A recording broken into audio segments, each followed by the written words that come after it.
Hi friends, welcome to back to my channel. আমি লিলিমা। আমার চ্যানেলে সবাইকে স্বাগত। আশা করি সবাই ভালো আছেন এবং সুস্থ আছেন। তো আজকে কোনো ব্লগ ভিডিও নিয়ে আসিনি, আজকে একটা রেসিপি নিয়ে আসলাম। তো বরবটি দিয়ে শুটকি দিয়ে একটা রেসিপি করব, সেটা তোমাদের সঙ্গে শেয়ার করব। জানি না তোমরা খেয়েছো কি না, তো আমার পাশে থাকুন আর দেখতে থাকুন। তো প্রথমে এখানে একগুচ্ছ বরবটি নিয়ে নিয়েছি আর একটা আলু নিয়েছি, সেখানে দুটো পেঁয়াজ নিয়েছি আর একটা রসুন নিয়েছি। তো সেগুলো এখন ভালো করে ধুয়ে তারপর আমি কুচি কুচি করে নেব। তো আমি যে সাইজের করে নেব সেই সাইজেরও তোমরা করতে পারো, আবার তোমরা তোমাদের মতো সাইজ করে নিতে পারো বরবটিটা। তো আমি বরবটিটা কেটে নিয়েছি আর এখানে একটা আলু নিয়েছি, সেটা আমি ডুমো ডুমো করে কেটে নেব ছোট ছোট পিস করে।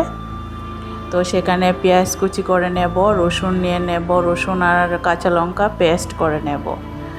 তো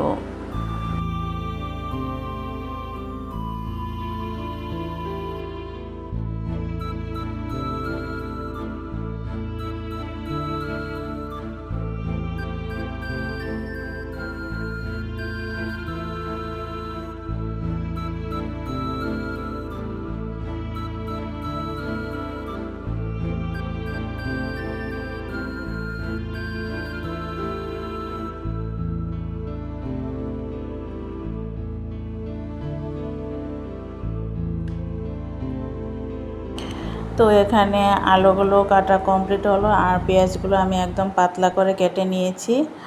আর এখানে আমার বরবটিটাও কাটা কমপ্লিট, আমি একটু বড় সাইজের করে কেটে নিয়েছি। তো সেটা আমার রুটির সঙ্গে খাবে আর গরম ভাতের সঙ্গেও খেতে খুবই ভালো লাগে। পাতলা করে রুটি বানালে যে রুটিটা সেটা দিয়ে খেতে খুবই ভালো লাগে। তো এখন সেগুলো আমি নিয়ে নেব একটা পাত্রে, বাটিতে নিয়ে নেব, তারপর সেদ্ধতে বসিয়ে দেব, একটু হালকা সেদ্ধ করে নেব।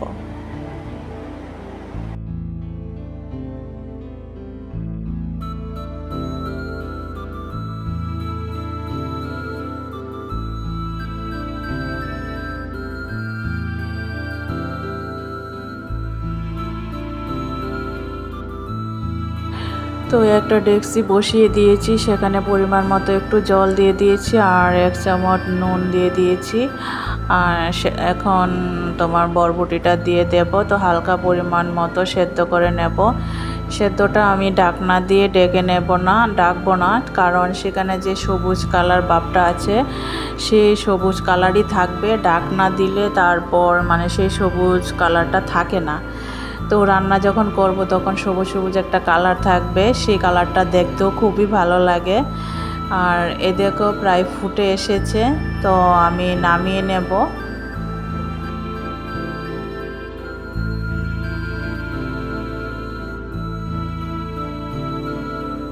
তো বরবটিটা নামিয়ে নিয়েছি। তো এখন হালকা ঠান্ডা জল দিয়ে একটু ধুয়ে নেব। যে সবুজ কালারটা আছে সেই কালারটা বজায় থাকবে, কালারটা একটুও নষ্ট হবে না, সেম কালার থাকবে। তো রান্না করলেও সেম কালারই থাকবে, তো দেখতেও বেশ লাগছে। আর এদিকে উনুনে আমি কড়াইটা বসিয়ে দিয়েছি। তোমরা সবাই জানো আমি সরিষা তেল দিয়েই রান্না করি, তো আমি সরিষা তেলটা দিয়ে দিয়েছি। তো সেখানে এখন ফোড়ন দিয়ে দেব।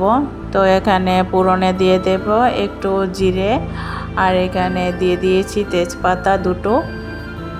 তারপর দিয়ে দেব পেঁয়াজ কুচি। তো সেখানে পেঁয়াজ কুচিটা একটু লাল লাল হয়ে আসলে আমি সেখানে দিয়ে দেব লঙ্কা পেস্ট আর রসুন পেস্ট। তো সেগুলো আমি পেস্ট করে রেখেছি। তো 1 চামচের মতো দিয়ে দিয়েছি আর সেখানে 1/2 চামচ হলুদ গুঁড়ো দিয়ে দিয়েছি আর 1/2 চামচ লাল লঙ্কার গুঁড়ো দিয়ে দেব। তো এখন সবগুলো মিক্সড করে নেব আর পরিমাণ মতো এখন নুন দিয়ে দেব স্বাদ মতো। তো এখন নেড়ে চেড়ে মশলাটা কষিয়ে নেব। তো এখানে ধনিয়া গুঁড়ো দিয়ে দিয়েছি। তো মশলাটা এখন ভালোভাবে কষিয়ে তারপর আমি সেখানে ডুমো করে আলু কেটে নিয়েছি, সেই আলুগুলো দিয়ে দেব। তো আলুগুলো ভালো করে ভাজানো কমপ্লিট হলে সেখানে আমি বরবটিগুলো ঢেলে দিয়ে দেব। তো বরবটিটা কষানো কমপ্লিট হলে আমি একটা সেখানে শুটকি দিয়ে দেব। তো বন্ধুরা, তোমাদের কাছে যদি আমার ভিডিওটা ভালো লাগে অবশ্যই কমেন্টে বলবে। আর এই দেখো একটা শুটকি দিয়ে দিয়েছি, তো সেটা এখন নেড়ে চেড়ে নেব। আর যে কাঁটাটা থাকবে সেই কাঁটাটা আমি তুলে ফেলে দেব। তো এখন ভালো করে কষানো কমপ্লিট হলে সেটা একটু জল দেব না, কিন্তু আগে থেকেই সেদ্ধ করা আছে, তো সেটা জল ছাড়াই রাখবো, মানে যেহেতু রুটি দিয়ে খাবে, আবার গরম ভাতের সঙ্গেও খেতে ভালো লাগে।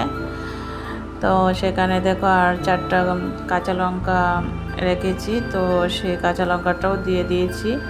তো এখন নেড়ে চেড়ে আমি নামিয়ে নেব। তো বন্ধুরা, অবশ্যই কমেন্টে বলো কেমন হয়েছে। আর দেখো কালারটা সেই সবুজ কালারই রয়েছে, গ্রিন কালারটা একটুও চেঞ্জ হয়নি। তো এমনিতেই স্মেলটা খুব দারুণ এসেছে, তো খেতেও বেশ ভালো লাগবে বলছি, রুটির সঙ্গে তো আরও খুব ভালো। তো এখন নামিয়ে নিচ্ছি, দেখতে থাকুন।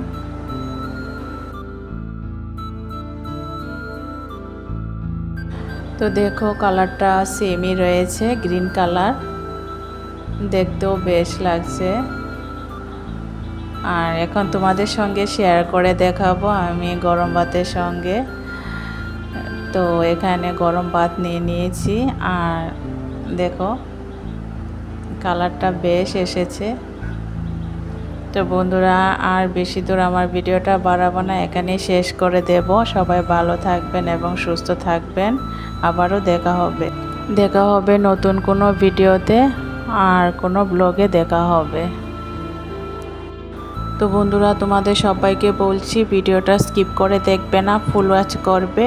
আর নতুন বন্ধু হয়ে থাকলে অবশ্যই আমার চ্যানেলটা সাবস্ক্রাইব করে দেবে, পাশে থাকা বেল আইকনে ক্লিক করে রাখবে নতুন আপডেট ভিডিও পাওয়ার জন্য তোমাদের কাছে ফার্স্ট নোটিফিকেশন চলে যাবে। তো বন্ধুরা, ভালো থাকুন আর সুস্থ থাকুন। টাটা।